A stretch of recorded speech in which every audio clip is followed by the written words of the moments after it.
හරි අපි පාඩම් පාඩම ලියාගමු මෙහෙයුම් පද්ධති operating systems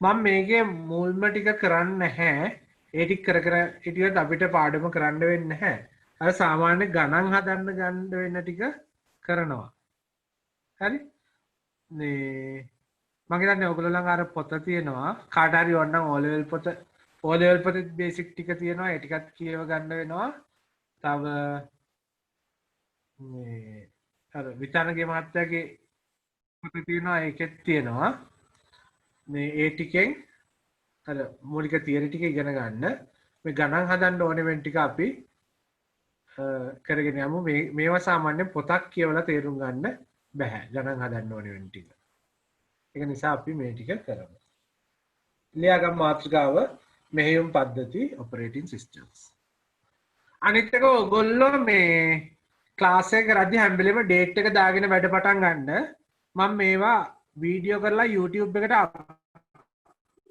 මේ ක්ලාස් එක රෙකෝඩ් කරලා YouTube එකට අප්ලෝඩ් කරනවා. එතකොට ඔයගොල්ලන්ට සති ගානකට පස්සේ හරි දැන් රන්දිමලට කවුද දිලිෂලට එහෙම මාස 7-8කට පස්සේ හරි ආයේ මේ ඩේට් එකට තියෙන වීඩියෝ එක බලලා ආයේ ක්ලාස් එක කරපු විදිය බලා ගන්න පුළුවන්. මොනවා හරි අමතක වෙලා තිබ්බොත් ඔන්ලයින් ක්ලාස් කරන එකේ උපරිම මේවා ටික අපි ගන්න ඕනේ.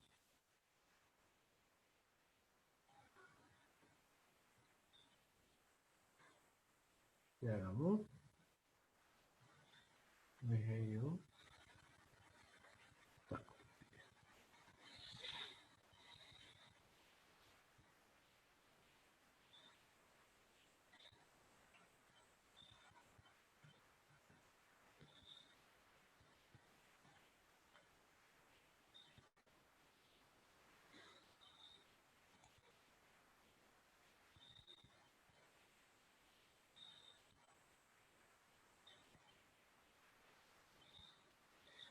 හරි.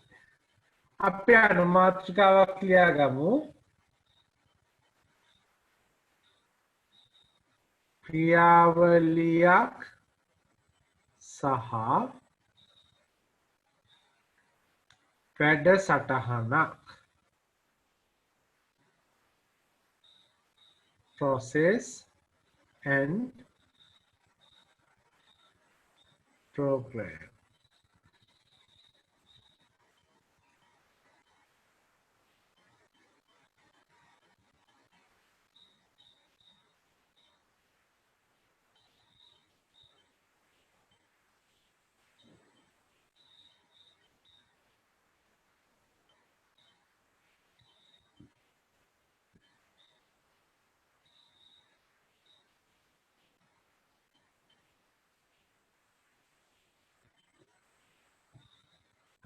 එතකොට වැඩසටහනක් කියන්නේ මොකද්ද ක්‍රියාවලියක් කියන්නේ මොකද්ද ප්‍රෝග්‍රෑම් එකක් කියන්නේ මොකද්ද ප්‍රොසෙස් එකක් කියන්නේ මොකද්ද අපි මෙච්චර කාල අහලා තියෙන විදිහට වැඩසටහනක් කොහෙද තියෙන්නේ වැඩසටහනක් කියන්නේ මොනවද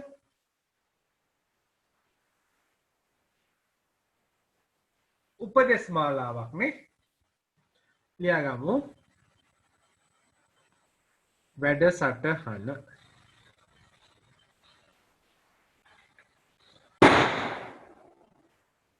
වැඩසටහනක් යනු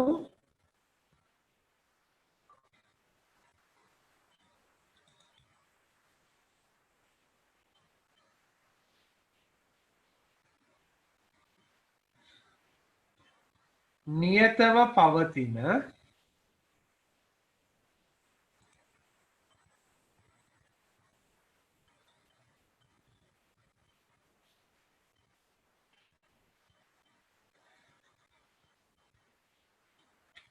උපදේශ මාලාවකි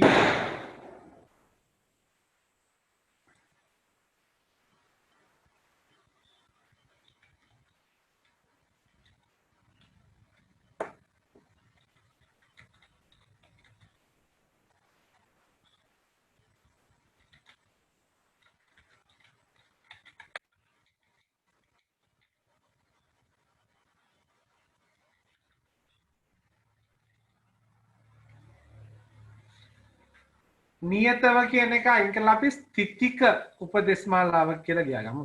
ඒ කියන්නේ ඉතින් නියතම වගේ තමයි. ස්ථිතික උපදේශ මාලාවක.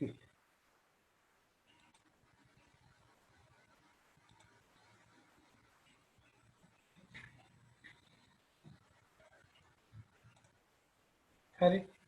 එතරම් ලියා ගන්න.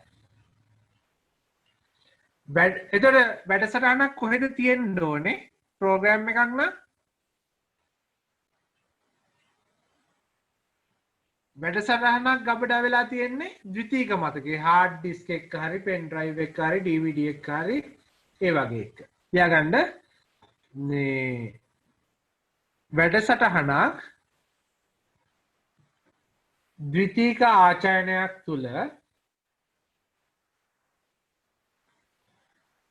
ගබඩා වී ඇත.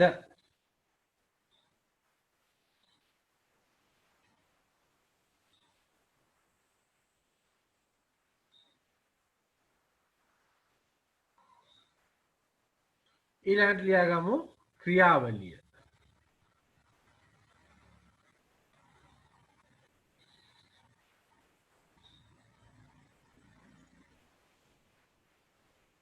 එතන ක්‍රියාවලියක් කියන්නේ මොකද්ද? වැඩසටහනක් කියන්නේ අර එකක් නේ. ධාවනය වන වැඩසටහනක් තමයි ක්‍රියාවලියක්. එහෙම නැත්නම් process එකක් කියලා කියන්නේ. ලියාගමු.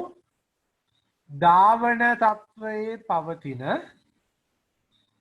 නැත්නම් ධාවනය වන වැඩසටහනක්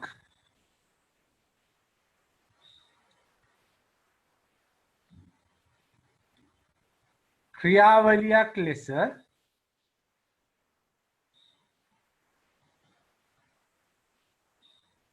හඳුන්වයි.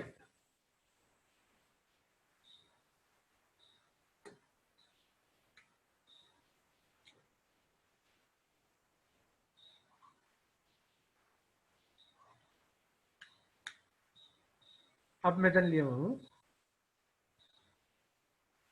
උපදේශ මාලාව මේක තිබුණත් ද්විතීක මතකේ ද්විතීක ආචරණයේ තිබුණත් මොකද්ද මේක HDD DVD වගේ එක තිබ්බොත් අපි මේකට කියනවා වැඩසටහන කියලා. මේක ප්‍රාථමික මතකයේ තිබුණොත්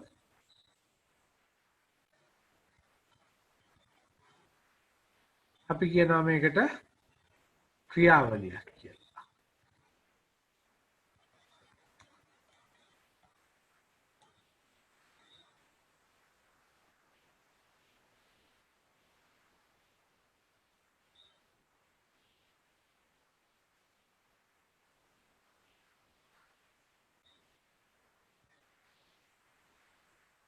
හරි. එතන වැඩසටහනක් ගත්තොත් ප්‍රෝග්‍රෑම් එකක් ගත්තොත්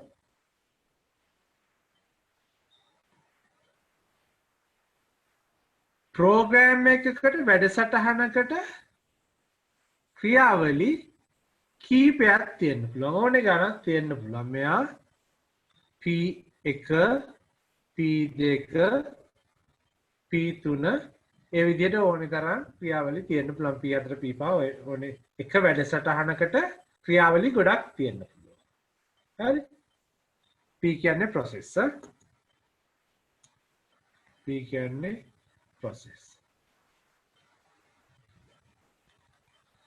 එක process එකකට කාර්යයන් ගණනාවක් තියෙන්න පුළුවන්.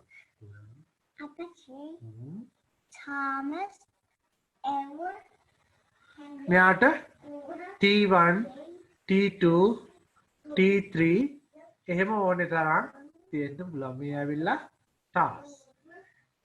T කියන්නේ task.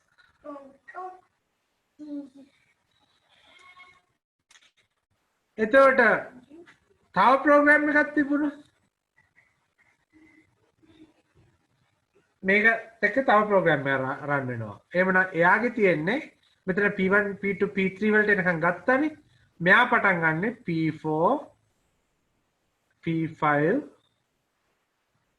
P6 ඒ විදිහට. දැන් මෙයා T1 T2 T3 ගියා. මේකේ මෙහෙම ඉඳ තියෙන ඇඳ ගන්න. මෙයාට තියෙනවා T4 T5 මෙතන T6 T7 T8 ඊට පස්සේ මෙතන ඉඳලා ආයේ T9 T10 T11 මේ හැම එකටම අපි ඇඳ ගමු මෙයාට තුනක් ඇඳත් කමක් නැහැ දෙකක් ඇඳත් කමක් නැහැ මෙහෙම ඇඳ T11 T12 T13 T14 තුනක් කියලා නෑ ඕනේ ගානක් එමු තියෙන්න පුළුවන් ආ එතන T15 T16 T17 මේ විදිහ අපි අද ගමු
ලියලා ඉවර වෙලා ඇඳගෙන ඉවර වෙලා අත උස්සන්න පොඩ්ඩක්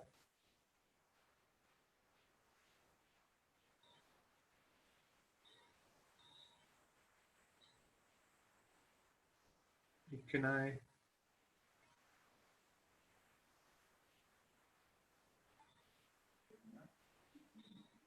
දෙන්නයි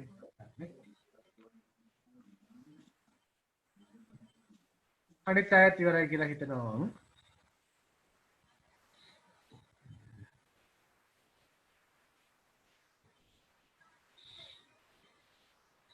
මෙහෙම ලියාගමු ඉහත රූපයට අනුව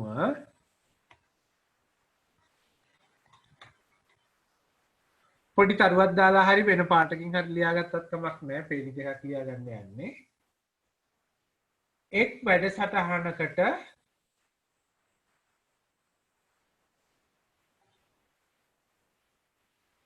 ක්‍රියාවලි ගණනාවක් ඇත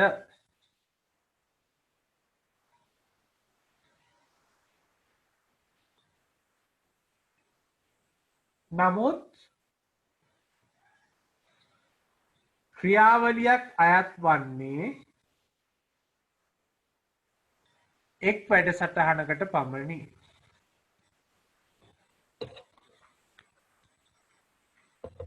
ඒ කියන්නේ මෙයාට ක්‍රියාවලි ගණනාවක් තියෙන්න පුළුවන්. දැන් ප්‍රෝග්‍රෑම් 1 එක ගත්තොත් P1 P2 P3 කියලා ක්‍රියාවලි ගණනාවක් තියෙනවා.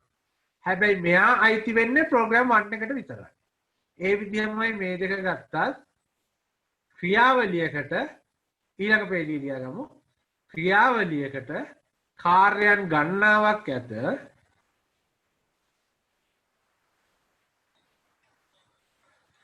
නමුත් එක් කාර්යයක් අයත් වන්නේ එක් ක්‍රියාවලියකට පමණි.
එතරම් පල්ලෙන් පොඩ්ඩක් ලියා ගමු.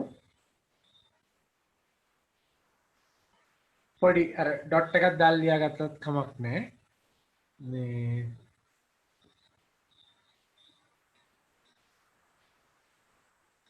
ඊට කලින් මේක පොඩ්ඩක් කියලා ඉන්නම්ම. මේ එතකොට ක්‍රියාවලියක් පවතින්නේ නිශ්චිත කාලයක් ඇතුළත පමණයි. හරි?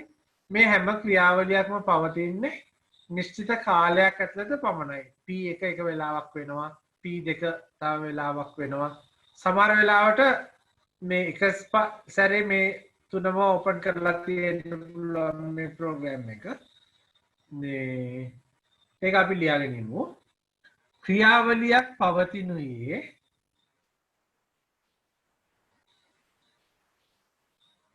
නිශ්චිත කාල සීමාවක් තුල පමණි.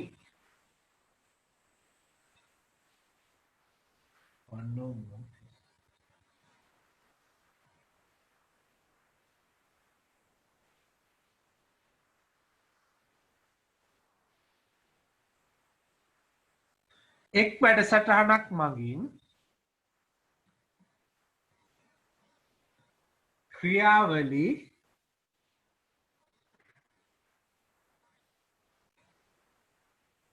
එකක් හෝ වැඩි ගණනක් ක්‍රියාත්මක කරනු ලබන අතර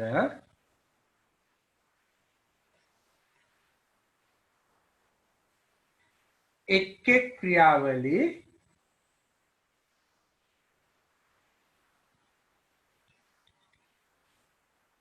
ඒවාට අයත් වූ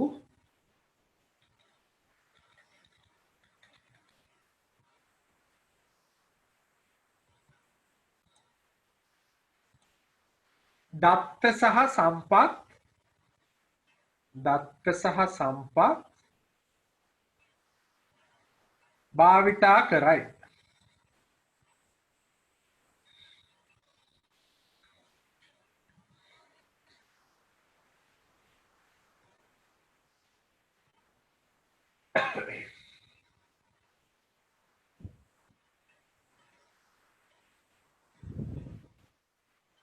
එතකොට මේ ක්‍රියාවලි තම තමන්ට අයිති දත්ත තමා පාවිච්චි කරන්නේ. දත්ත හරි සම්පත් කියන්නේ හાર્ඩ්වෙයාර් මොනවා හරි පාවිච්චි කරනවා නම් තම තමන්ට වෙච්ච ඒවා අයින් වෙච්ච ඒවා තමයි පාවිච්චි කරන්නේ.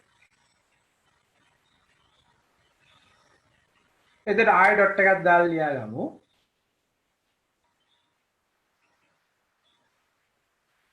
වැඩසටහනක්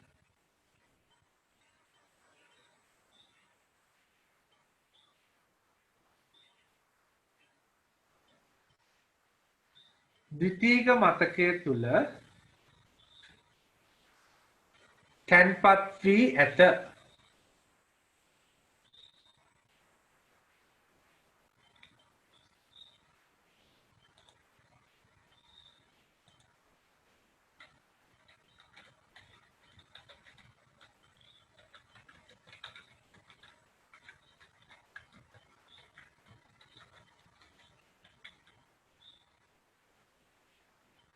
වැඩසටහනක් එය විසින්ම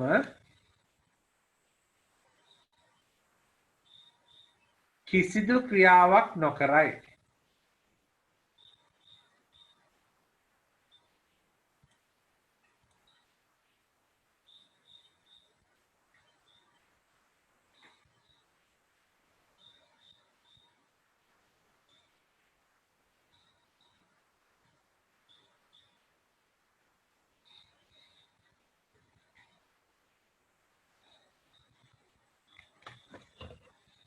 හරි. ඊළඟට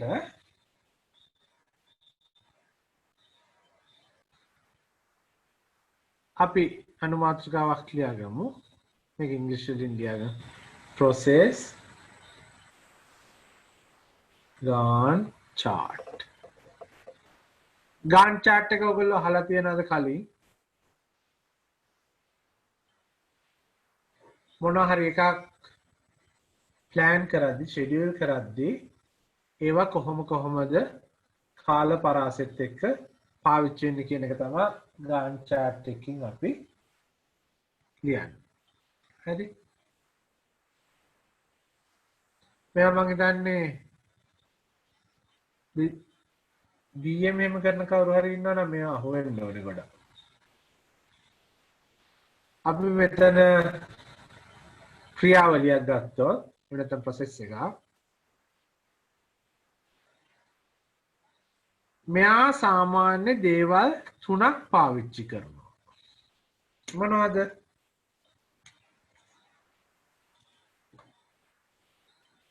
CPU එක පාවිච්චි කරනවා. input පාවිච්චි කරනවා. input devices පාවිච්චි කරනවා. output devices පාවිච්චි කරනවා. හරි.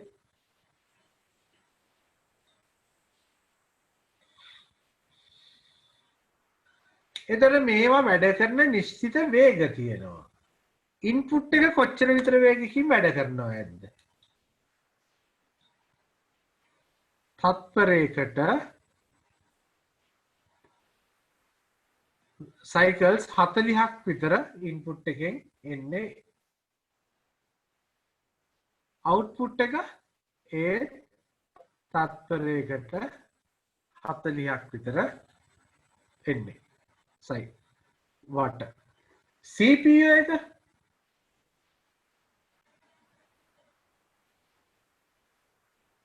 කොච්චර විතරද? තත්පරයකට බිලියන 30ක් විතර වැඩ කරනවා. මේ ඇවිල්ලා 3 GHz කියන එක. අපේ processors තියෙනවනේ 3 GHz වගේ තරම්. එතකොට processor එකේ speed එකත් එක්ක බලද්දී මේවා ගොඩාක් හිමින් වැඩ කරන්නේ.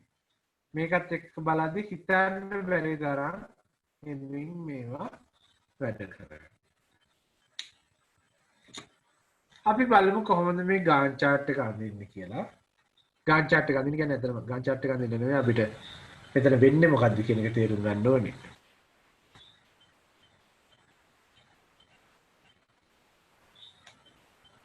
කාලේ මනින්නේ මිලිසෙකන්ඩ්ස් වලින්.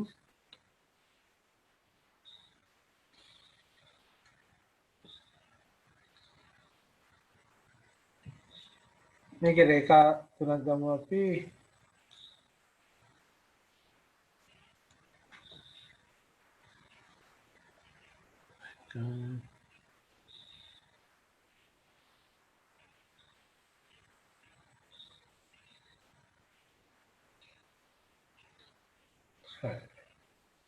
මේක ඇවිල්ලා CPU, මේක input, මෙයා ඇවිල්ලා out. හරි. දැන් මේ process එකකට input එකක් වෙනවා. හරි. යම් කිසි කාලයක් අරගෙන ඉන්පුට් එකක් වෙනවා. ඊට පස්සේ එයා process එකට යනවා. එයා CPU එකට යනවා.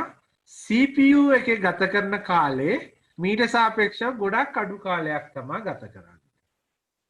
ඒක ටක් ගාලා කරලා ඊට පස්සේ ඒ ටික output කරනවා. ඊට පස්සේ output එකේ ආය සෑහෙන වෙලාවක් ගත වෙනවා.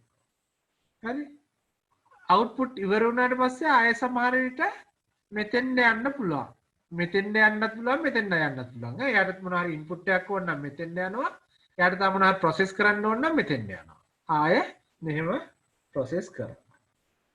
සමහර විට මොනවා හරි process කරලා එයාට input එකක් ගන්න වෙන්න පුළුවන් ඊටු ටික කරගෙන යන්න. එහෙනම් මෙතෙන්ට ඇවිල්ලා input එකක් කරනවා. මීට සාපේක්ෂව ගොඩක් වැඩි input එකට යන කාලය. ඊට පස්සේ ඒ ඉන්පුට් එක ගත්තට පස්සේ ආය මොනවා හරි දෙයක් process කරනවා වෙන්න පුළුවන්. CPU එකට ගිහිල්ලා process කරනවා වෙන්න පුළුවන්. ඒකලා අන්තිමට ආය output කරනවා වෙන්න පුළුවන්. පැහැදිලිද? මේ ඉන්පුට් අවුට්පුට් වල ගත කරන කාලට වැඩිය CPU එකේ ගත කරන කාලේ ගොඩාක් අඩුයි.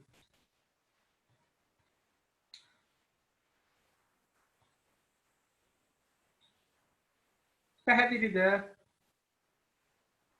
මේක ඇඳගමුද අපි?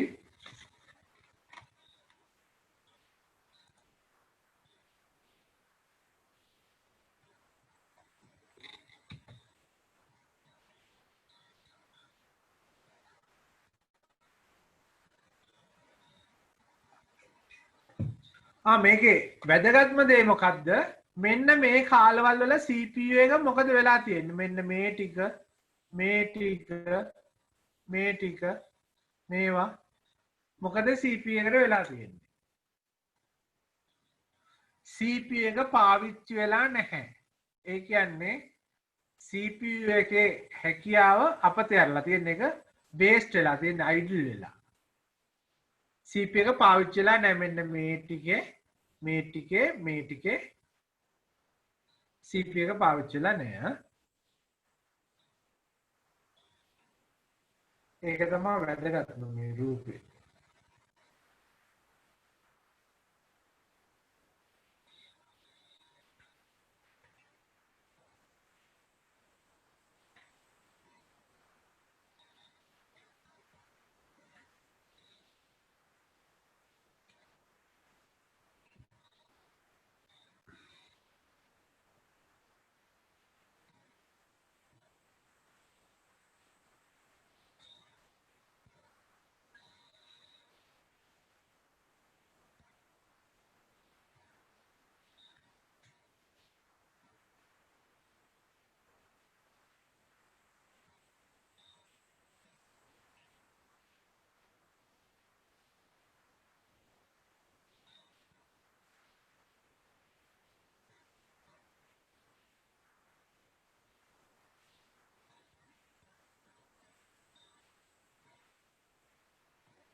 ඇඳලා ඉවර නම් පොඩක් අත උස්සන්න.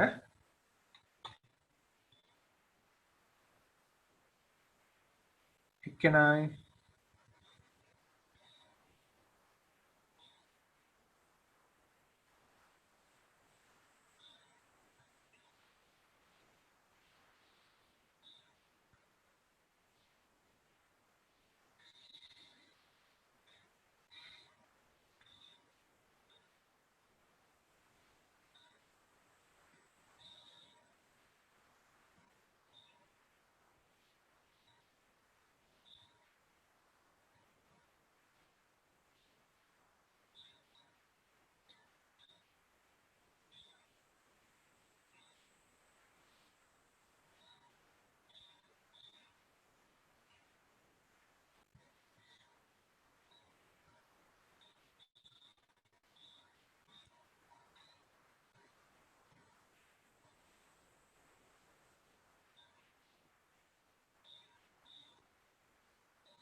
හරි දෙන්නයි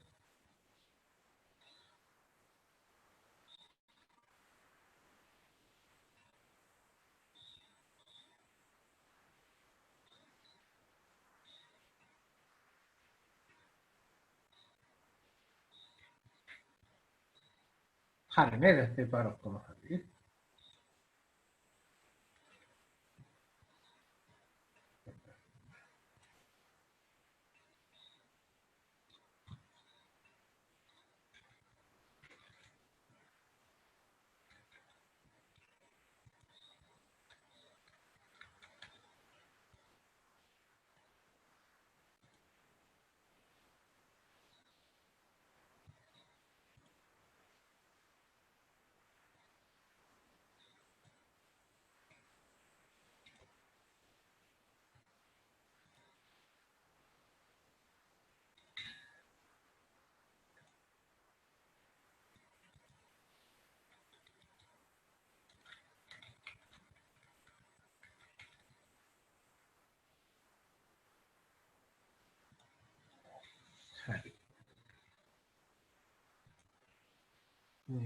අපි දැන් ගමු මොකක් හරි ප්‍රෝග්‍රෑම් එකක් තියෙනවා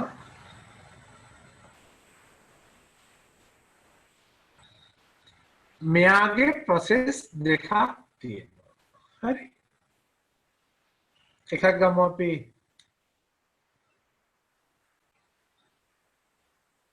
process 1 කියලා අනිත් එක ගමු අපි process 2 කියලා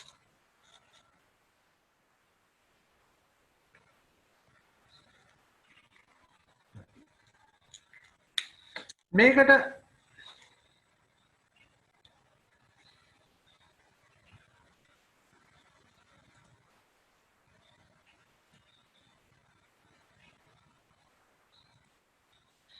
පොඩ්ඩක් මෙතනින් අනුමාත්‍රකාවල් ලියා ගන්නකො ක්‍රියාවලි වියෝජනය කියලා ක්‍රියාවලි වියෝජනය process decomposition process decomposition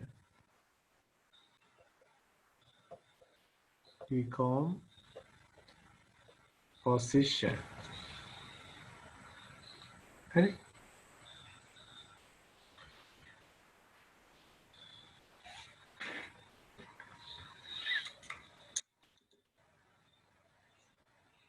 अब බලමු මේක කොහොමද තියෙන්නේ කියලා දැන් මෙයා ක්‍රියාවලිය දෙකකට කැඩුණා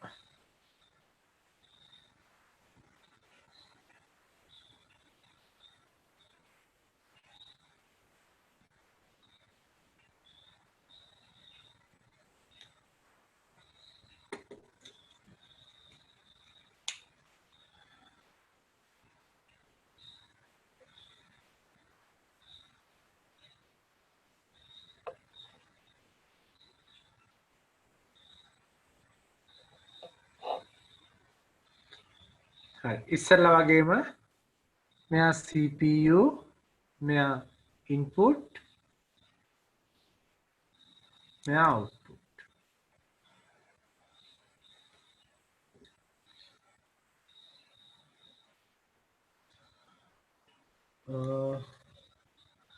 එක වැඩසටහනක් යනවා ඉන්පුට් කරනවා එයා ඉන්පුට් කරාට පස්සේ මෙයා process එකට යනවා හරි මෙයා CPU එකට යනවා අන්න මෙයාගේ ඉන්පුට් එක ඉවර වෙච්ච ගමන්ම තව එක ඉන්පුට් එක පටන් ගන්න පුළුවන් නැත්නම් ඉන්පුට් එක අයිතිනේ දැන් ඔන්න තව එක ඉන්පුට් එක පටන් ගන්න හරි ඒක ඉන්පුට් වෙනකම් මෙයාගේ CPU එකේ ක්‍රියාවලිය ඉවරයි එයා යනවා output එක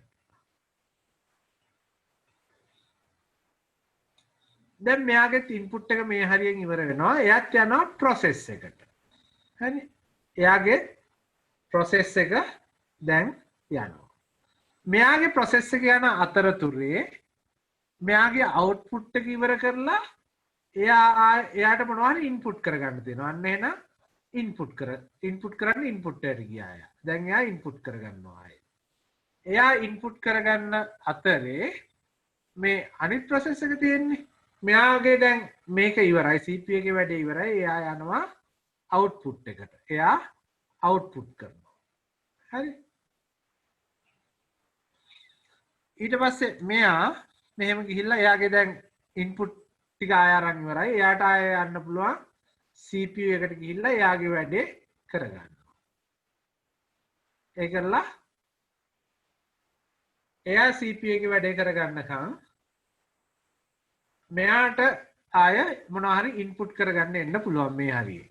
ඇයි දැන් මෙයා ඉන්පුට් එකෙන් අයින් වුණානේ. ඒක නිසා එයාට ඉන්පුට් එකේ වැඩක් කරගන්න පුළුවන්. එයා ඉන්පුට් කරගන්නකම් මෙයාගේ CPU එකේ වැඩ ඉවර කරගෙන එයා ඇවිල්ලා output වෙනවා. හරි? එතන මෙයා ඉන්පුට් කරගත්තා. ආය process එකට ගියා.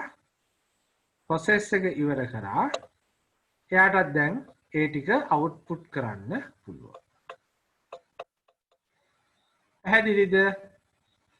දැන් මේ ඉන්පුට් එකේ ඉඳලා කොයි වෙලාවකවත් අවුට්පුට් එකට යන්න එහෙම බෑ. ඉන්පුට් එකට ගියත් අනිවාර්යෙන් CPU එකට ගිහිල්ලා තමයි අවුට්පුට් එකට යන්න ඕනේ. ඉන්පුට් එකේ ඉඳලා CPU එකේ ඉඳලා ආයෙ ඉන්පුට් එකට එන්න පුළුවන්. මොනවා හරි දෙයක් CPU එකේ වැඩ කරන්න මන්දි නම් data මොනවා හරි ටික ආයෙ ඉන්පුට් එකට ඇවිල්ලා data ටික අරගෙන ආයෙ CPU යන්න පුළුවන්. CPU එකේ ඉඳලා අනිවාර්යෙන් නෙවෙයි. මේක ඉවර කරන්න අපි අනිවාර්යෙන් අවුට්පුට් එකට ඇවිල්ලාමයි. දැන් මෙයත් මෙහෙම ගිහිල්ලා අවුට්පුට් එකට ආවා. මෙයත් මෙහෙම ගිහිල්ලා අවුට්පුට් එකට ආවා.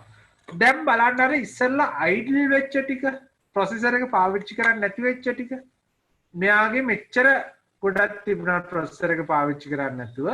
හැබැයි මේකේ එහෙම ප්‍රොසෙසර් එක පාවිච්චි නොකරන අවස්ථා අවම වෙලා තියෙනවා. මොකද මේ වැඩසටහන් දෙකක් ප්‍රොසෙස් දෙකක් මාරුවෙන් මාරුවට එන නිසා. මෙයා ඉන්පුට් එක වැඩ කරන වෙලාවට ඉන්පුට් එක ගත්තා. මෙයා CPU එකට ගිය ගමන් අන්න මෙයාත් ඉන්පුට් එක ගත්තා. ඒතර ඉන්පුට් එක idle උන්නේ නැහැ. ඉන්පුට් එක ආයෙ වැඩකට යෙදුණා. මෙයා පල්ලෙහාට ගිහිල්ලා පොඩි වෙලාවකින් ආයෙ මෙයා පටන් ගත්තා. එහෙම මේ හැම එකම පාවිච්චිය මේ උපරිම කියන්නේ කලින් එකට සාපේක්ෂව වැඩියෙන් පාවිච්චි වෙලා තියෙනවා. පැහැදිලිද?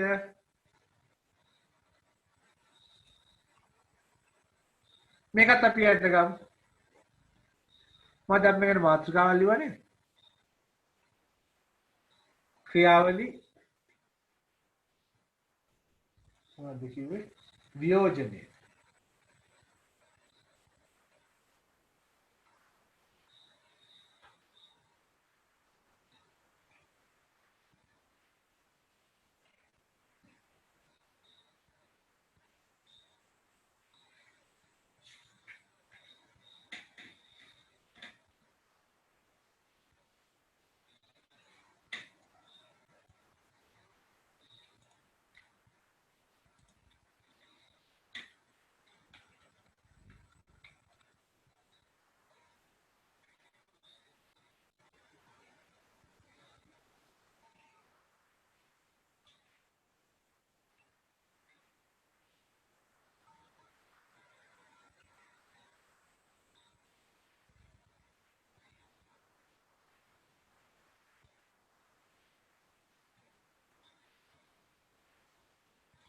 එන්දර ඉවරනා අකුරුස්සන් ඉස්සෙල්ලා වගේම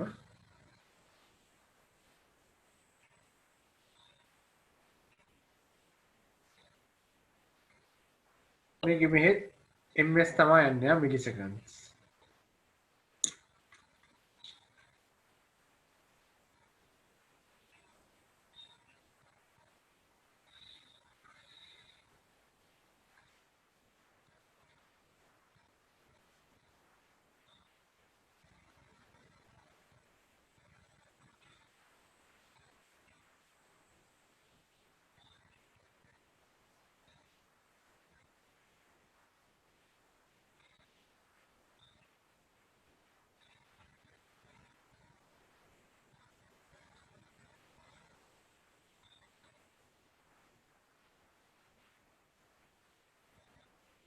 එක්කෙනයි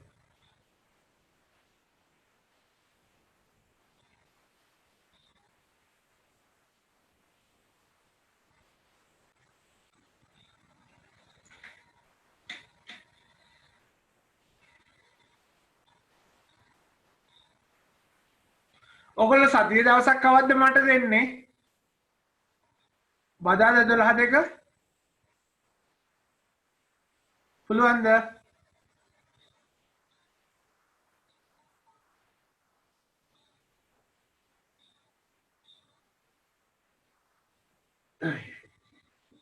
බදාදා 12 දෙන්න බැරි කෙනෙක් ඉන්නවද ඒ වෙලාවට ක්ලාස් හරි මොනවා හරි තියෙන්නේ?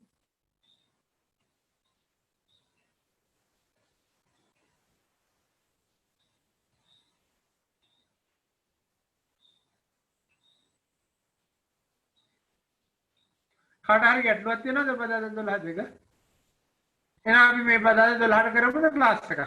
දවල් 12ට. හරි කරමු. කාට හරි ප්‍රශ්නයක් තියෙනවා නම් මේ ගාමම කියන්න මැසේජ් එකක් එවන්න.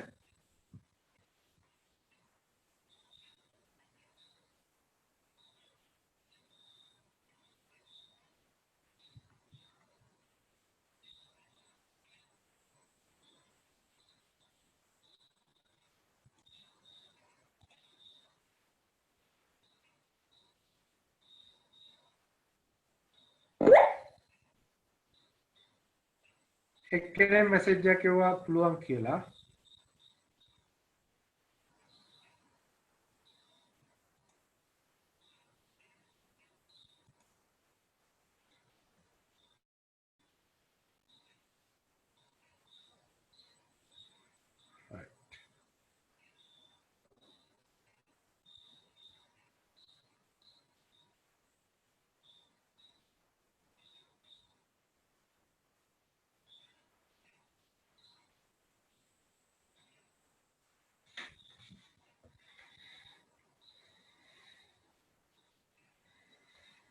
හරි. තාම අඳිනව නේද කට්ටිය?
ඇඳලා ඉවරද? ඇඳලා ඉවර නැත උස්සන්න පොඩ්ඩක්.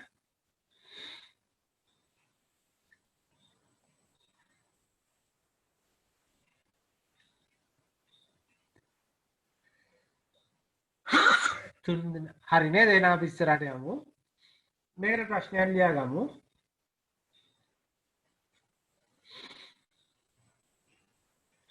ක්‍රියාවලි වියෝජනයේ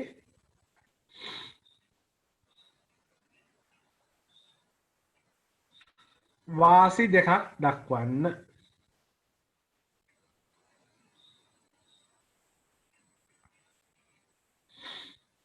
මොකද්ද දැන් මේක ප්‍රොසෙස් දෙකකට කඩලා ගිය එකේ තියෙන වාසිය මොකද්ද?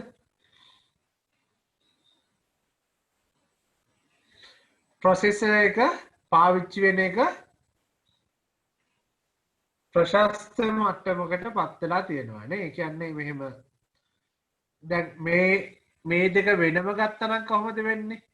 කොළ පාටක ඉවර වුණාට පස්සේ මේක මෙතනින් පටන් ගන්න. එහෙමනම් ආයේ මේ වගේම දුරක් මෙතෙන් එනකන් යන්න ඕනේ මේ ප්‍රස්ථාරේ කාලේ.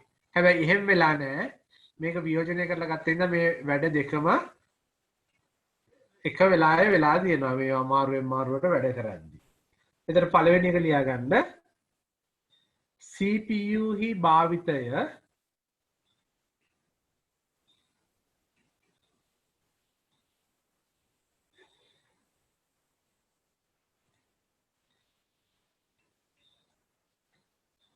ප්‍රශස්තීකරණය වීම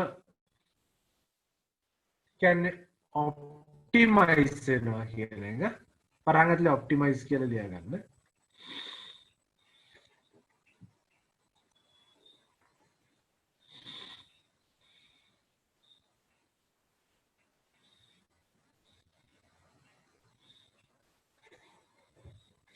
එතරම් ලියා ගන්න මේ ඒ කියන්නේ උදාසීන මට්ටමින් පැවතීම අවම වී ඇත. ඒ කියන්නේ මේ අයිඩල් වෙලා නැහැ. දැන් මේකේ උඩ එකෙන් මේ ගොඩක් අයිඩල් වෙලා තියෙනවානේ. උදාසීන මට්ටමේ පැවතීම අවම වී ඇත.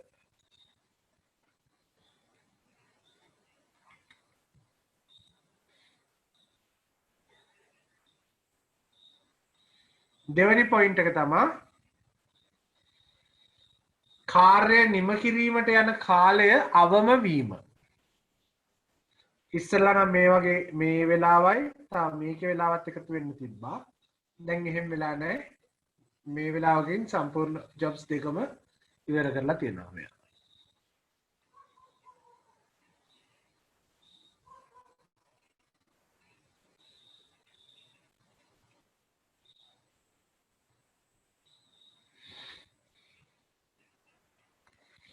මේකේ අවාසියක් කියලාත් ලියා ගන්න. මොකද්ද මේකේ අවාසියක් කියන්නේ?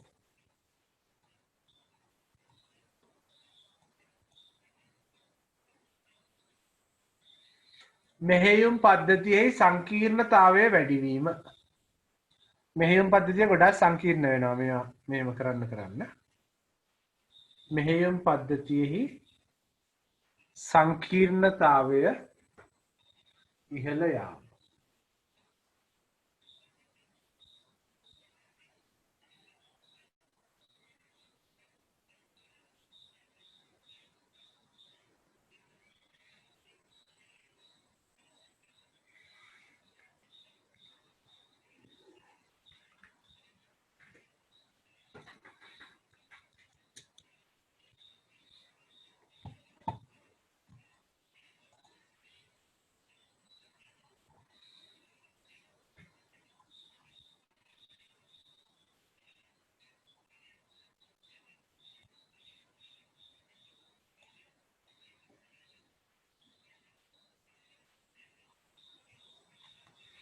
අපි උදාහරණයක් ලියා ගමු මේකට. මෙන්න මේ ගන්න ලියා ගන්න උදාහරණයක් කියලා. program 1 එකේ P1 P2 P3 කියලා process තුනක් තියෙනවා.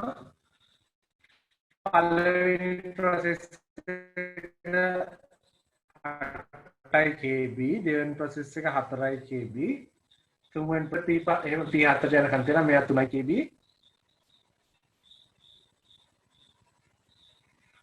මෙයා 7 KB 4 KB 8 KB. ඔය ටික ඇඳ ගන්න.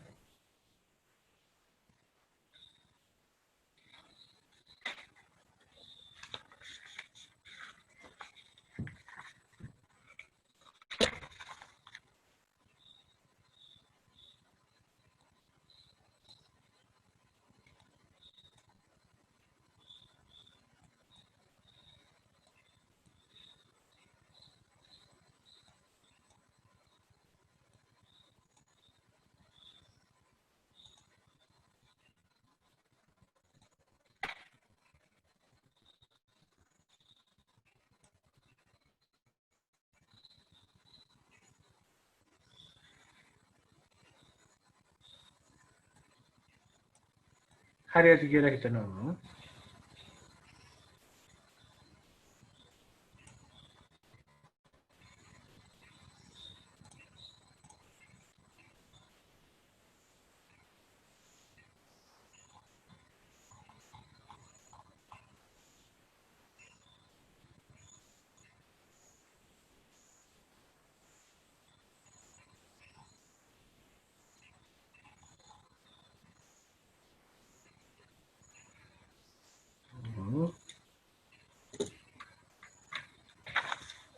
ලියාගම් ප්‍රශ්නයක් හැටියට එකයි MS කාලයකට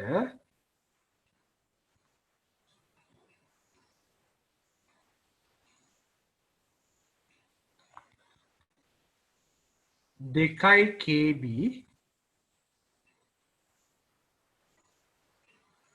දත්ත ප්‍රමාණයක්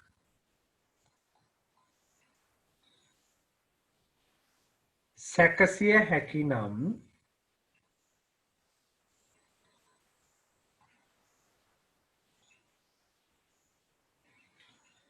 ඉහත ක්‍රියාවලිය සිදුවන ආකාරය පහදන්න.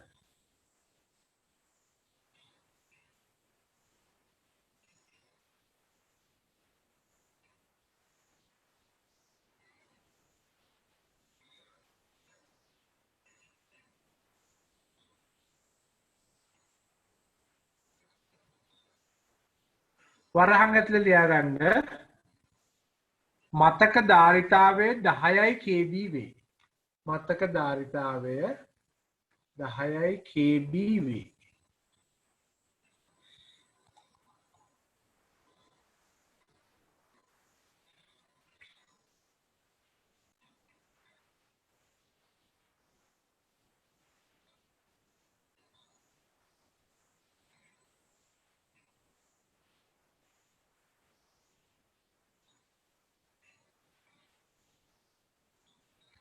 අපි බලමු කොහොමද මේක අඳින්නේ කියලා.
දැන් අපිට කියනවා මේකේ ධාරිතාවය 10යි KB කියලා නේද?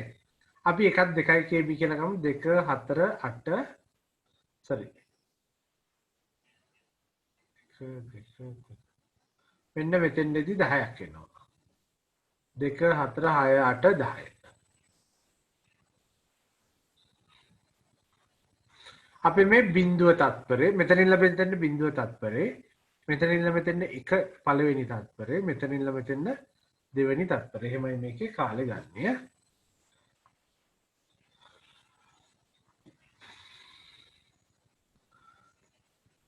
මේ ටික 10යි KB පේනවනේ නේද?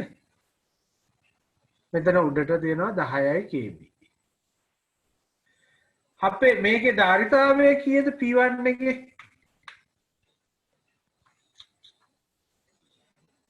කොච්චරද? 8යි KB කියලා දීලා ඇත්තේ. P1 එක 8යි KB. එහෙනම් P1 එක මෙන්න මෙච්චරක් එන්නේ.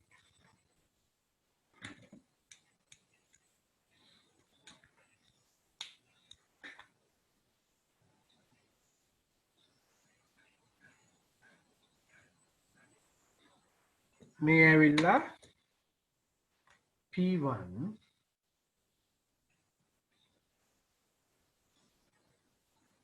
මෙයාගේ ධාරිතාවය 8යි KB.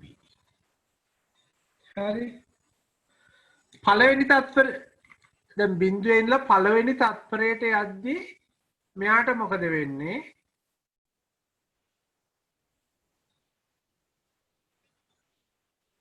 ඔයගොල්ලෝ ටිකක් CR පොතක් නම් ඉඩ තියලා ඇඳ ගන්නවා. මට මේ ඉඩ නැහැ මේකේ. ඉඩ අඩුයි. මේකෙන් තත්පරයකට කොච්චර ප්‍රොසෙස් කරනවද? sorry මෙතන නෙවෙයි ඇඳෙන්න ඕනේ. මෙන්න මෙතනින් ඇඳෙන්න ඕනේ. පළවෙනි තත්පරේ ඉවර වෙද්දී මෙන්න මෙතෙන් යන්න ඕනේ. මෙතෙන් තිබ්බ එක P1 එක මෙන්න මෙතෙන් එනකන් අඩු වෙනවා. ඇයි? දෙකක් අඩු කරා. මෙන්න මේක ඇඳෙන්නේ නැහැ. මේක මකලා දාන්න.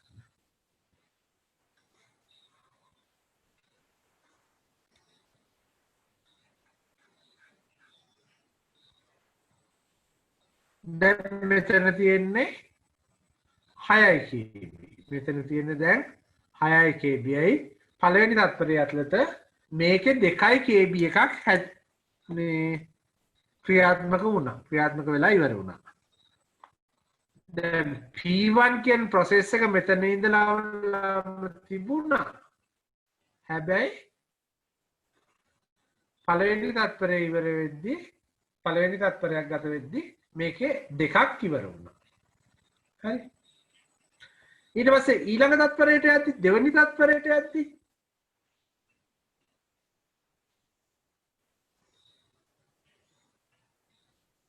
දෙවනි තත්පරයට පටන් ගන්න කලින් දැන් මෙතන ඉඩ කීයක් ඇවිල්ලා තියෙනවද? මෙතන ඉඩ කොච්චරක් තියෙනවද කියන්න කවුරු හරි? මුළු උස 10යි. මුළු උස 10යි KB.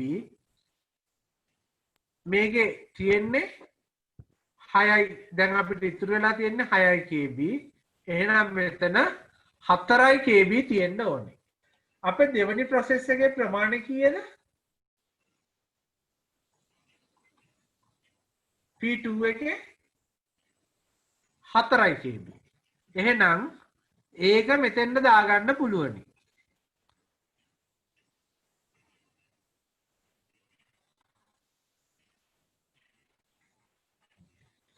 ඒ අලුතෙන් දාගන්න මම වෙන පාටකින් අදින්නම්. මෙන්න මෙහෙම.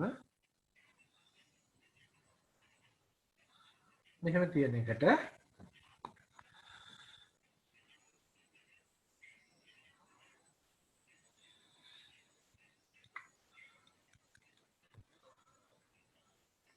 මේ ටික එක process මේ ටික P2 මේ ටික P1 දැන්. මේ ටික P1 මේ ටික P2. මෙයාගේ ඉතුරු වෙලා තියෙන දැන් 6යි KB. මෙයා මේ ඉතුරු වෙච්ච 4ට 4යි KB වෙන P2 එක ගත්තා. හරි? මෙතන ප්‍රශ්නයක් තියනවද මොකොත්? කාට හරි ප්‍රශ්නයක් තියෙනවා නම් කියන්න.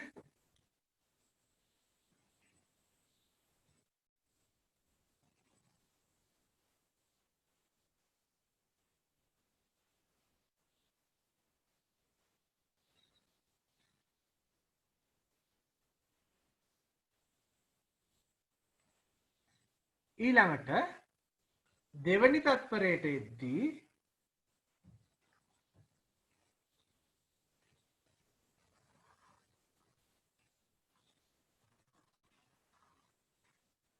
මෙහෙමනේ තිබ්බේ.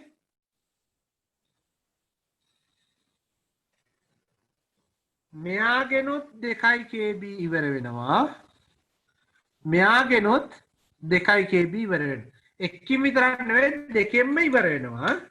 එතකොට දැන් මෙයාගෙත් මෙච්චරයි තියෙන්නේ. මෙයාගෙත් මෙච්චරයි තියෙන්නේ.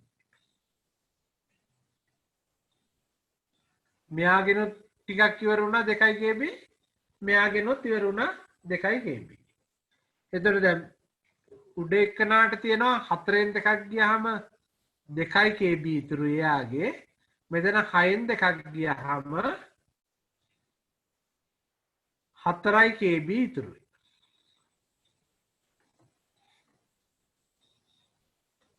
පැහැදිලිද?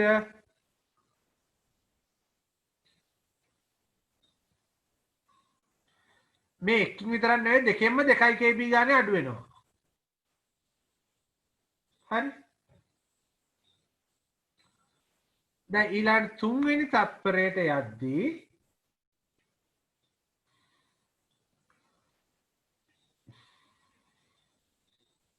මෙයත් ඉවර වෙනවා. මෙයාගෙන් තව දෙකක් ඉවර වෙනවා. අපි බලමු තුන්වෙනි තත්පරයට යද්දී කොහොමද එන්නේ කියලා.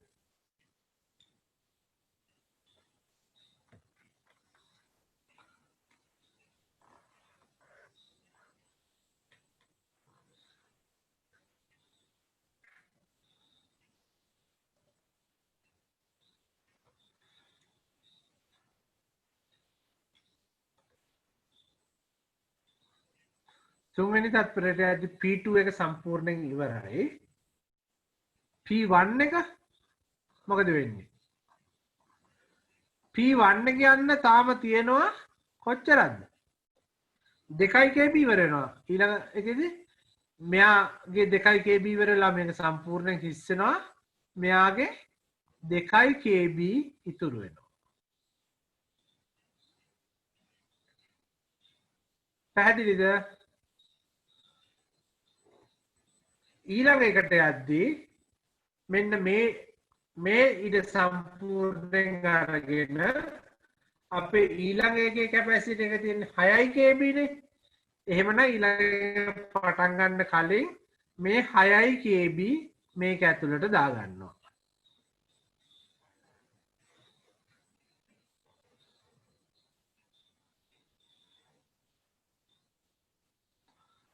මෙතන 2යි මෙතන 6යි 8යි.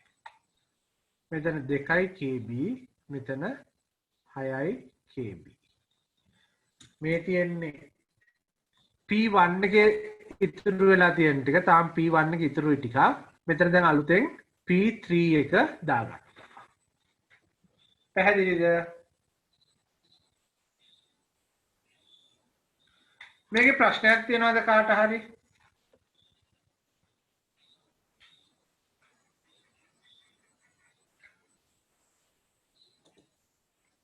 ප්‍රශ්නයක් තියෙනවද මේ යන විදිහේ?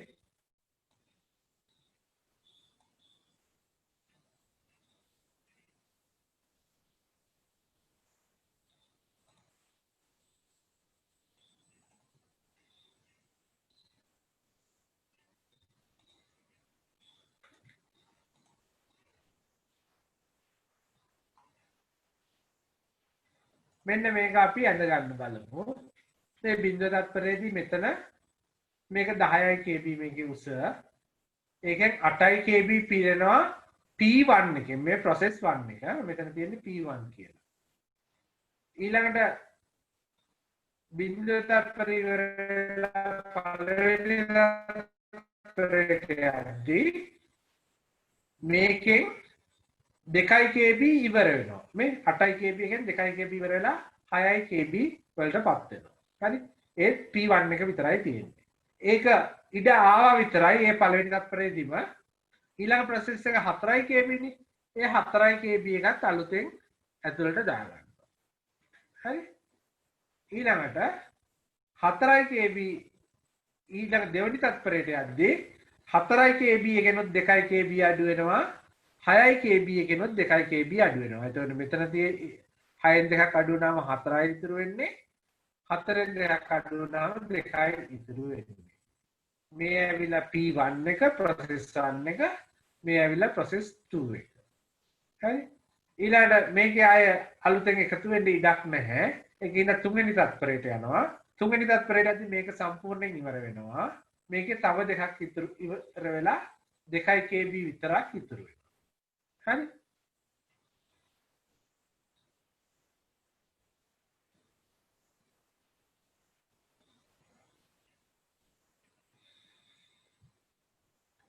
මෙන්න මෙතන අපි P1 එකට මෙච්චර ඉඩක් අයින් කරලා තිබුණානේ. එතකොට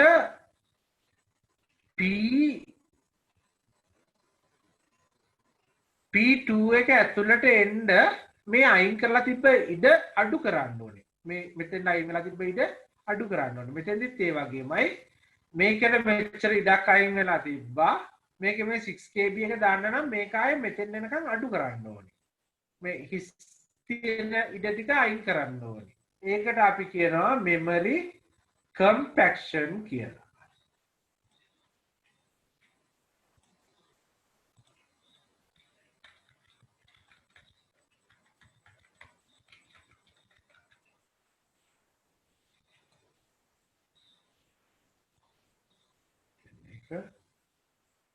හරි අපි මේ රූපය ඇඳගමු.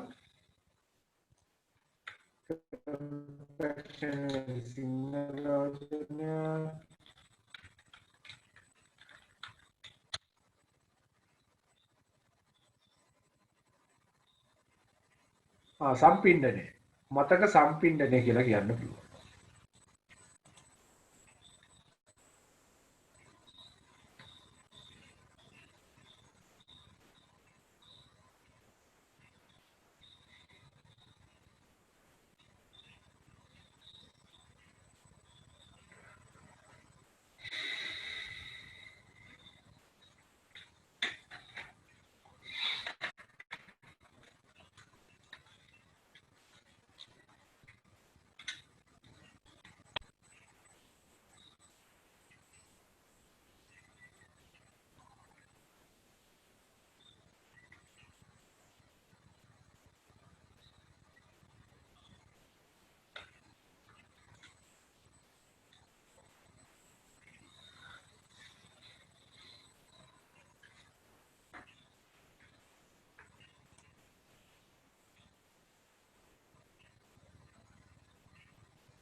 ඇඳලා ඉවරන අත උස්ස ගන්න. අත උස්සන්න.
හරිද ලියලා ඉවර ඇති කියලා හිතනවා.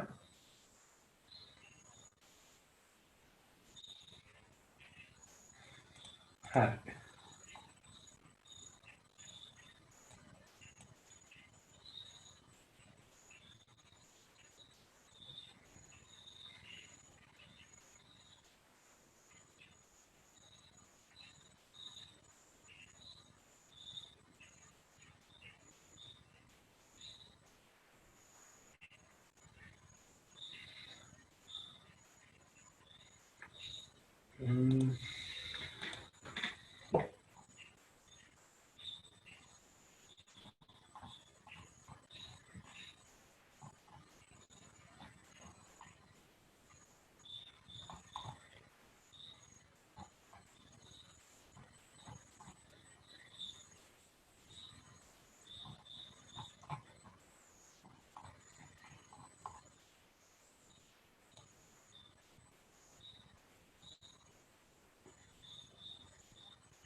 අර මං කියපු වචනේ මේ විදිහට වෙනස් වෙන්න ඕනේ. මම මේ ප්‍රශ්නේ හෙව්වේ පොඩ්ඩක්.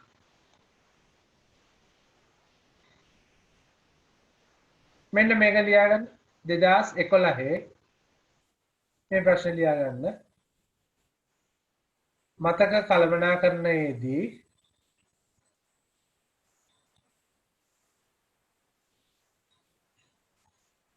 ආචයනය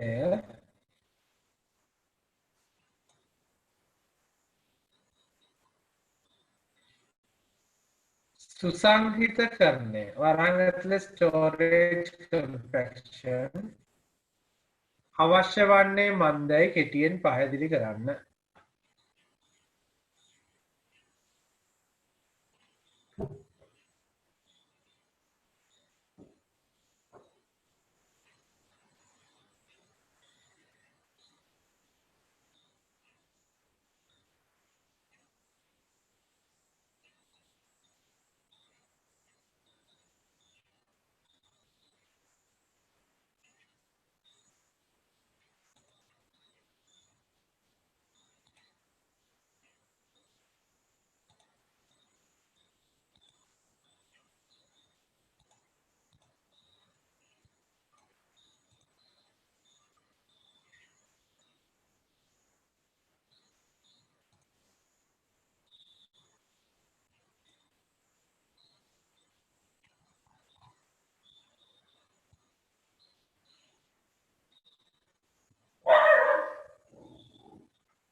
කොහොමද උත්තරේ එන්න ඕනේ?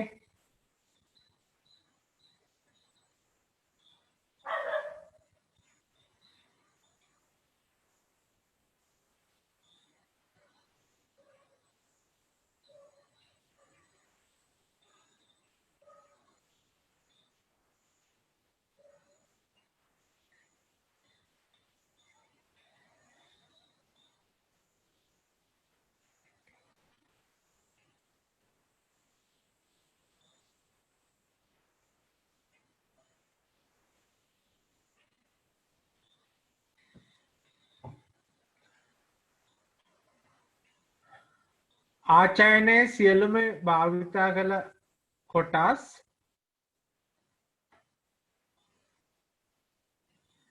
එක් අන්තයකට ගෙන ඒමෙන්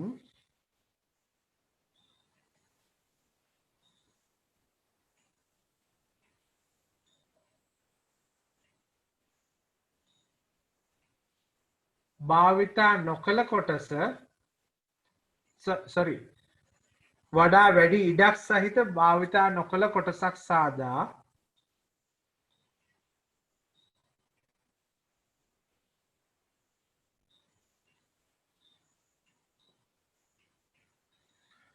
එය කාර්යක්ෂමව භාවිතා කළ හැකිය. එහෙම නැත්නම් භාවිතා කිරීමට ඇයි අවශ්‍ය වෙන්නේ කියලා නේද?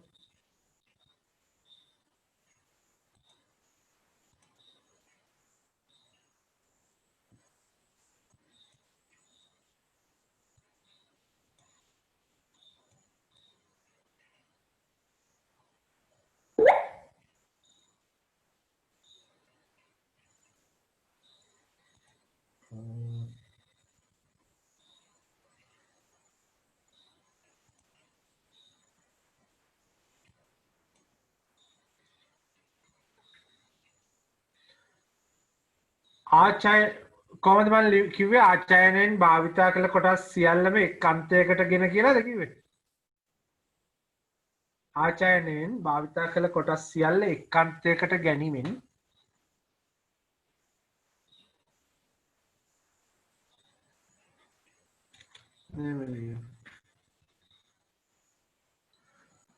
ආචයනයේ භාවිතා කළ කොටස්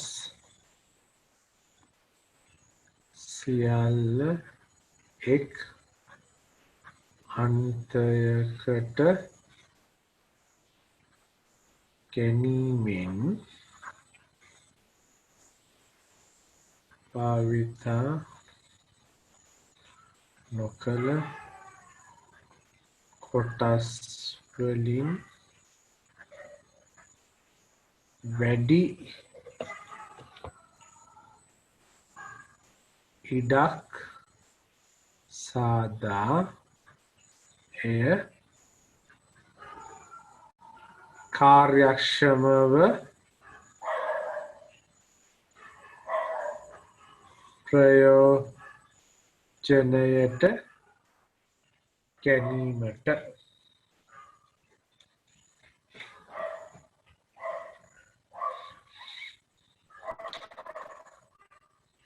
ආයතනයේ භාවිතා දැන් මේකේ මේ දෙක තැන් දෙකනේ මෙතෙන් එක කොටසක් අයින් වෙලා තියෙනවා මෙතෙන් එක කොටසක් අයින් වෙලා තිබ්බනේ මේ මැදින් බෙදලා තිබ්බ එක අයින් කරනවා මෙතනත් මේ මැදින් බෙදලා තිබ්බ එක මෙතන පල්ලෙහාට ගන්නවා එතකොට මේ හතර කෑල්ල දාගන්න පුළුවන් වුණා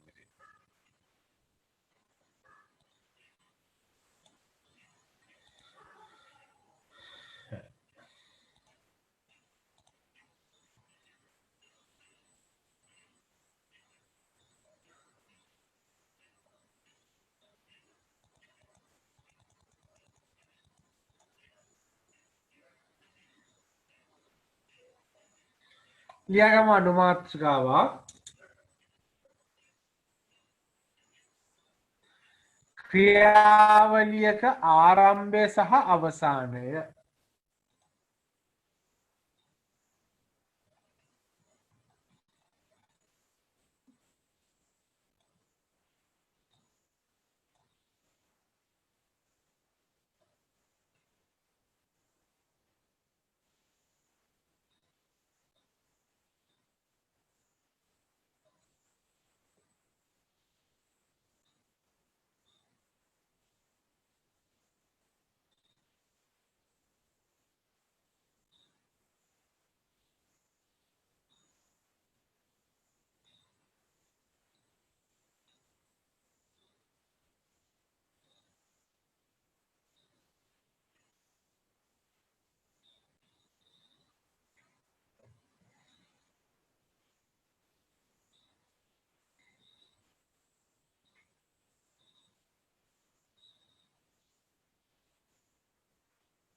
ලියාගමු.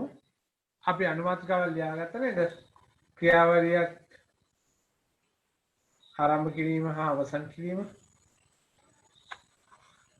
ඩොට් එකක් දාලා ලියාගමු. ක්‍රියාවලියක් ආරම්භ කිරීමත් සමගම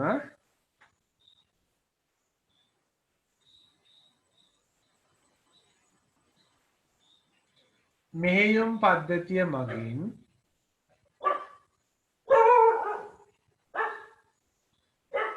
ඒ සඳහා අවශ්‍ය වන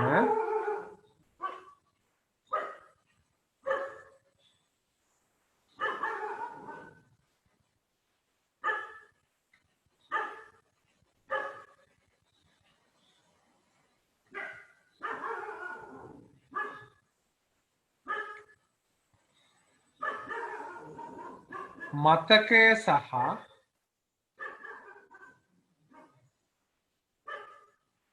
පාලනයට අවශ්‍ය අනෙකුත් විධිවිධාන සකස් කරයි.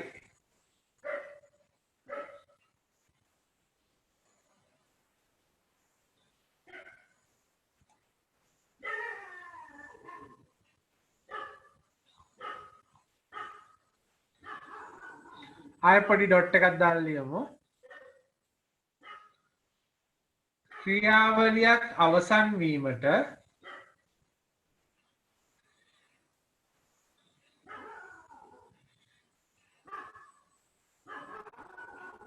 හේතු කිහිපයක් බලපෑ හැකිය.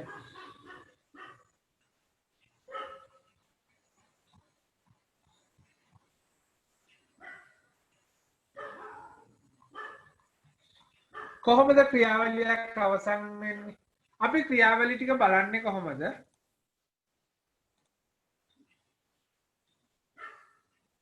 මේ වෙලාවේ කම්පියුටර් එකේ මොනවද වෙන්නේ කියලා ටාස්ක් මැනේජර් එක ඕපන් කරා නම් මේ ටික ඔක්කොම පෙනෙනවා.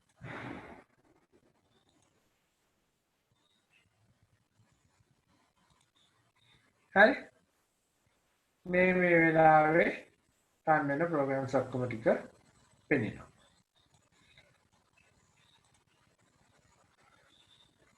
මම ලිව්වේ ක්‍රියාවලියක් අවසන් වීමට හේතු කිහිපයක් බලපෑ හැක කියලා නේද? පළවෙනි එක ලියාගමු.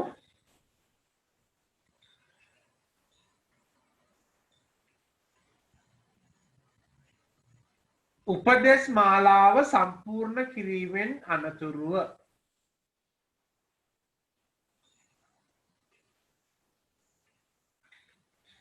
එතකොට උපදේශ මාලාව සම්පූර්ණ කිරීමෙන් අනතුරුව ප්‍රොසෙස් එක ඉබේම ඉවර වෙනවා. මොකද එතනින් එහාට ප්‍රොසෙස් එක සිද්ධ වෙන්න දෙයක් නැහැ නේ. ඒක නිසා එතනින් ඉවර වෙනවා. ආයෙ කොහොමද ප්‍රොසෙස් එකක් ඉවර වෙන්න පුළුවන්?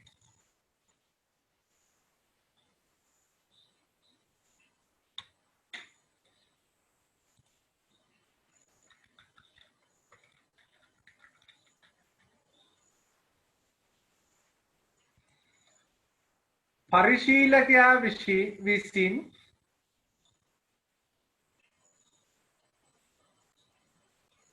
හිතාමතාම ක්‍රියාවලිය අවසන් කිරීම. ඒ කියන්නේ කම්පියුටර් එක පාවිච්චි කරන කෙනාට ප්‍රොසෙස් එකක් නතර කරන්න පුළුවන්.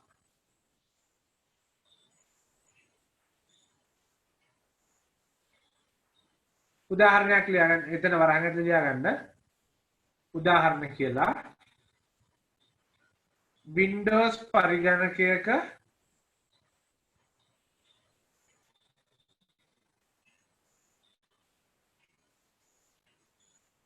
මෘදුකාංගයේ දකුණු පස ඉහළින් නැති කතිර ලකුණ තද කිරීම.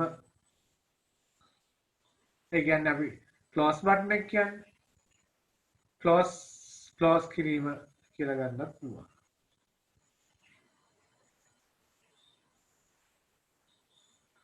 තුන්වෙනි එක අසාමාන්‍ය තත්ත්වයන් මත ක්‍රියාවලියක් අවසන් වීම.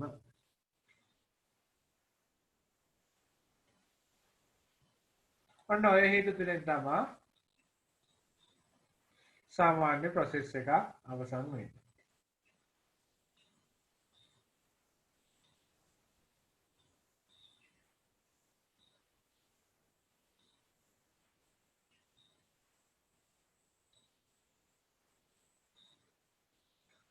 එතන ලියා ගන්න පල්ලෙන් ඡේදයක් හැටියට. දැන් මේ ප්‍රොසෙස් එකක් ඉවර වුණාට පස්සේ ඒ ප්‍රොසෙස් එකට අයින් කරලා තිබ්බ මෙමරි එකේ කොටස ඔපරේටින් සිස්ටම් එකෙන් නිදහස් කරනවා. ආය අලුත් ප්‍රොසෙස් එකක් එතෙන් එන්න පුළුවන් වෙන විදිහට නිදහස් කරනවා. හරි. දැන් මේක ඉවර වෙගෙන ගියා නම් මේක නිදහස් කරනවා අලුත් දෙයක් ගන්න පුළුවන් හැටියට. ලියාගමු. ක්‍රියාවලියක් අවසන් වූ පසු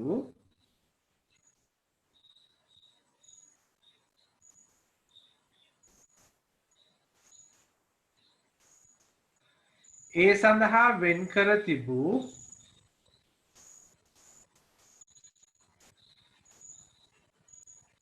මතක කොටස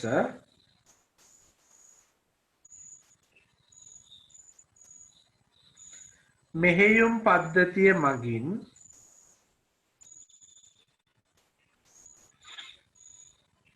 නිදහස් කර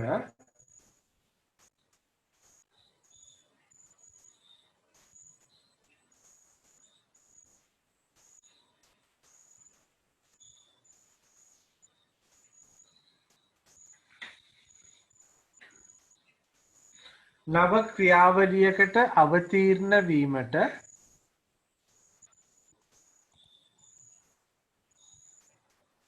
පහසුකම් සලසා දී.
මෙන්න මේ රූපේ එදා අපි අඳගත්තද?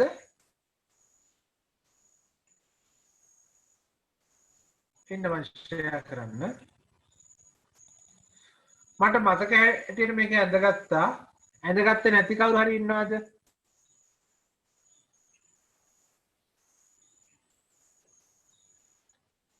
ඇඳගත්තේ නැති කවුරු හරි ඉන්නවද?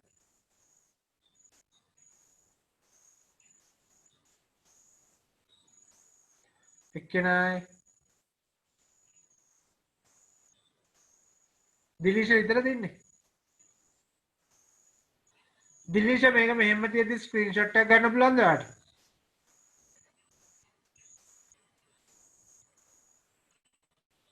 හරි සර්.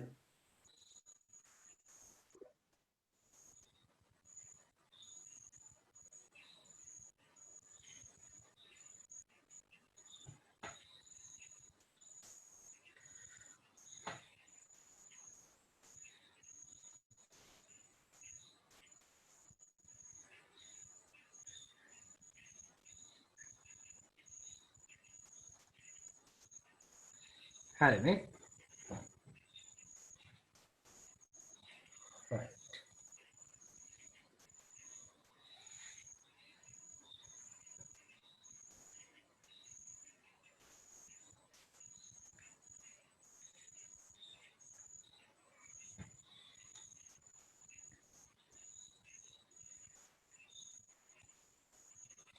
ඕකේ තියෙන නැති ටිකක් තියෙනවා.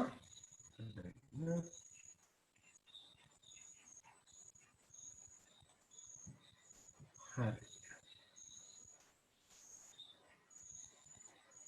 මෙන්න මේකේ මේ තියෙනවා ඕකේ ලියලා නැති මෙන්න මේ MTS LTS STS එහෙම ලියපු ටිකක් තියෙනවා. ඒ ටිකත් ලියාගත්ත අය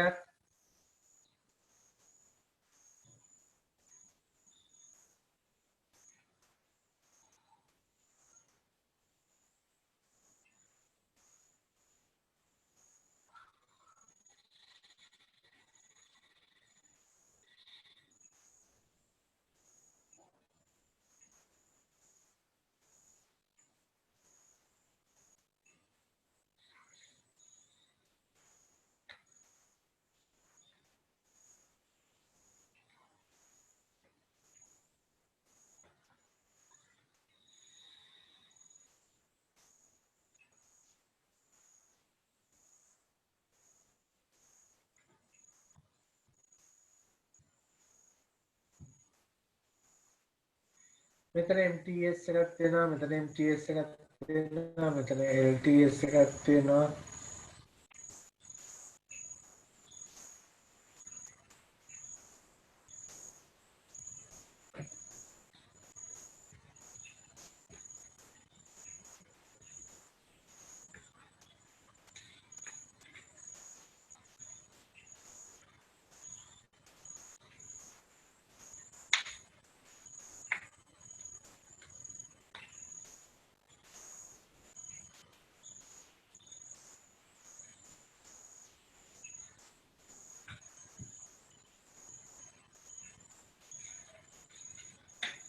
හරියට කියලා හිතනවා මම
ලියාගමු අපි අනුමාත්‍රකාවක්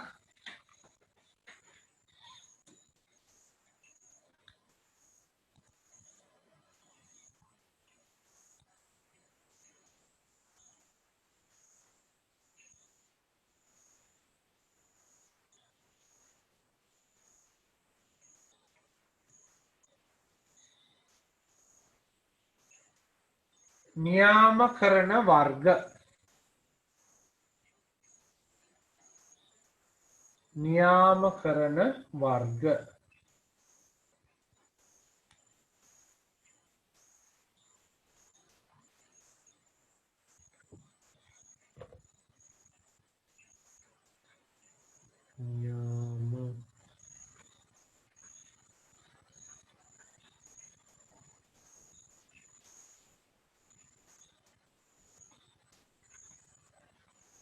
scheduler types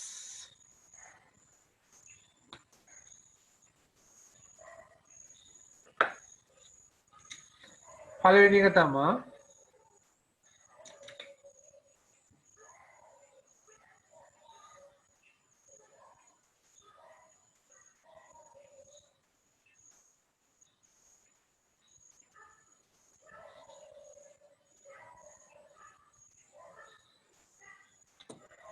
මෙන්න මේ ටික අපි ලියාගමු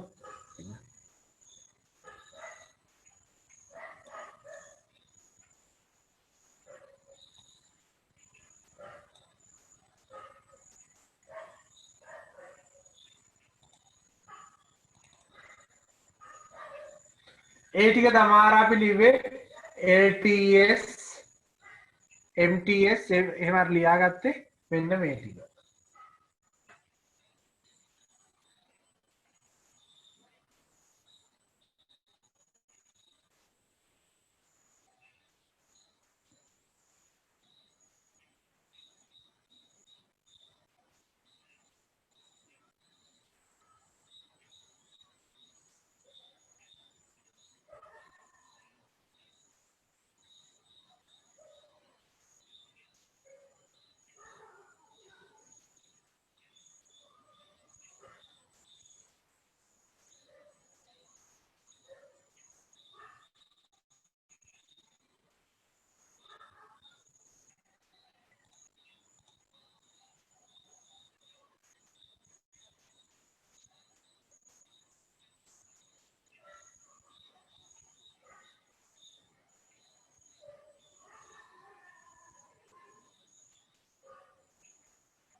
ඒකට ඒ ටික ලියාගෙන නැති කියලා හිතනවා. මෙන්න මේවා වුවත් අපි අද ගන්න ඕනේ. අපි අර පොතේ තියෙන එක 19. විතරගේ වාර්තයි පොතේ තියෙන එක.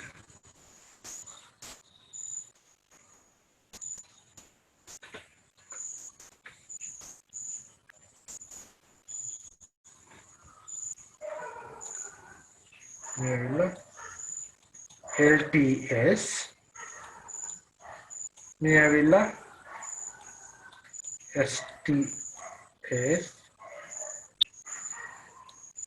මේ ඇවිල්ලා MTS.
මේ පොත කාට හරි ගන්න බැරි වුණත් තාම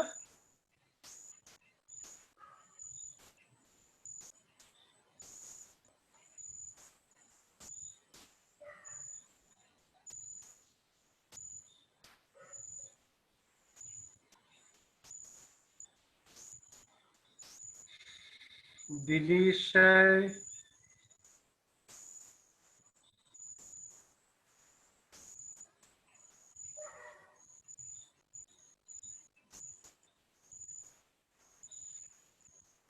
මේක තැපෑලෙන් එවනවා මේ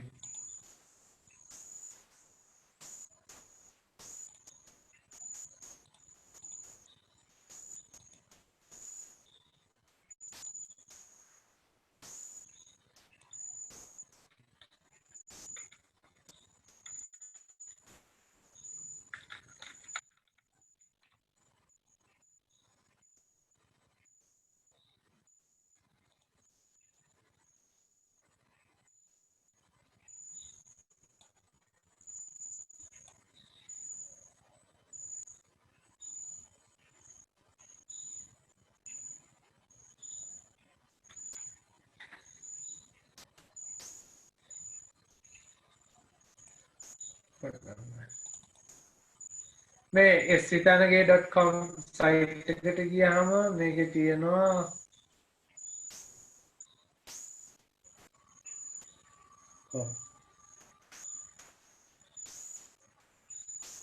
ICT පොත් ගෙන්වා ගැනීම කියලා එක. මෙන්න මේක පොත මේක පිටින් ගත්තොත් ඔයගලන්ට 1850ක් විතර වෙනවා. මේ මෙහෙම ගෙන්න ගන්න එක ලාභයි. 1850යි මේ 150යි 1600යි. නුවර ආයෙත් නම් අතන අර දොඩංගල අලුත් පාලමට පොඩ්ඩක් මෙහින් මේගොල්ලන්ගේ ඔෆිස් එක තියෙන්නේ. එතෙන්ට ගියොත් නම් තව ටිකක් අඩුවෙන් ගන්න පුළුවන්. තත්පර අවස්ථුත් නැතුව. ඒ වෙනද කෑගල්ලෙන් නම් මේ ඇඩ්‍රස් එකට මේ සයිට් එකට ගිහිල්ලා බලන්න ගෙන්න ගන්න හැටි තියෙයි. මේ නම්බර් එකට කෝල් කරන්න. එතකොට ඒගොල්ලෝ කියයි ගෙන්න ගන්න ඕනේ විදිය.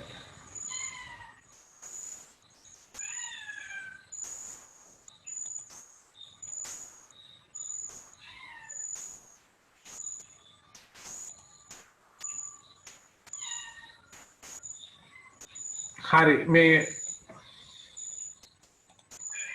එනම් පාඩමේ ඊළඟ ටික මම ඊළඟ දවසේ කරන්නම්. ඊළඟ දවසේ කියන්නේ හෙට ඔයගොල්ලන්ට එන්න පුළුවන්. හෙට නෙට්වර්ක් ක්ලාස් එක කරන්න පුළුවන් නේද අපිට?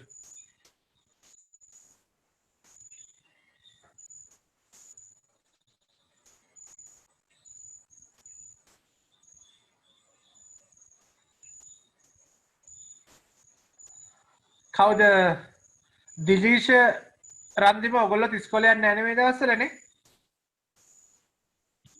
නෑ සර්. එතකොට අපිට බදාදා දවල් ක්ලාස් එක දැම්මත් ඔයගොල්ලන්ට ජොයින් වෙන්න පුළුවන් නේ. ප්‍රශ්නයක් නැහැ නේ දැනට.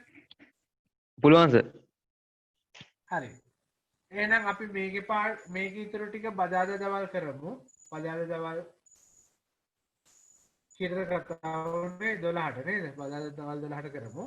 නෙට්වර්ක් එකේ ඉතුරු ටික හෙට හවස 8ට කරමු. හෙට රෑ 8ට. හරි.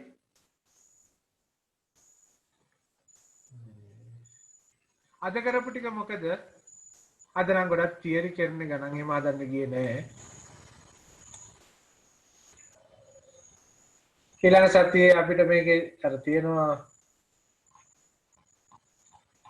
අර ෂෙඩියුල් කරන විදිහම තියෙනවා මේ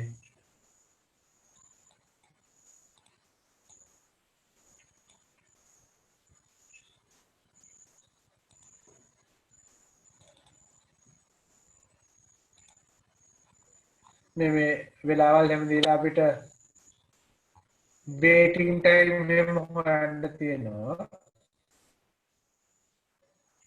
මේවා අපි හදන්න ඕනේ. ඒ එක එක විදි තියෙන රවුන්ඩ් රොබින් ෆස්ට් කම් ෆස්ට් සර්වේ විදිහට තියෙනවා. මේවා අපි shortest job first ඒ විදිහට තියෙනවා. මේ වගේ අපි ගණන් හදන්න බලමු ඊළඟ දවසේ. කවුද සුපුන් ඔයගොල්ලන්ට මේවා කෙරුණාද?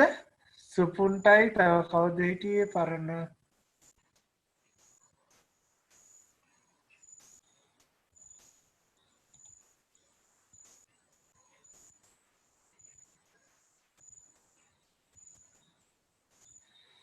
ලක්මාල් නේද? ලක්මාල් ගිය පාර මේවා කරනද ඔයගලන්ට? නෑ සර්. alright.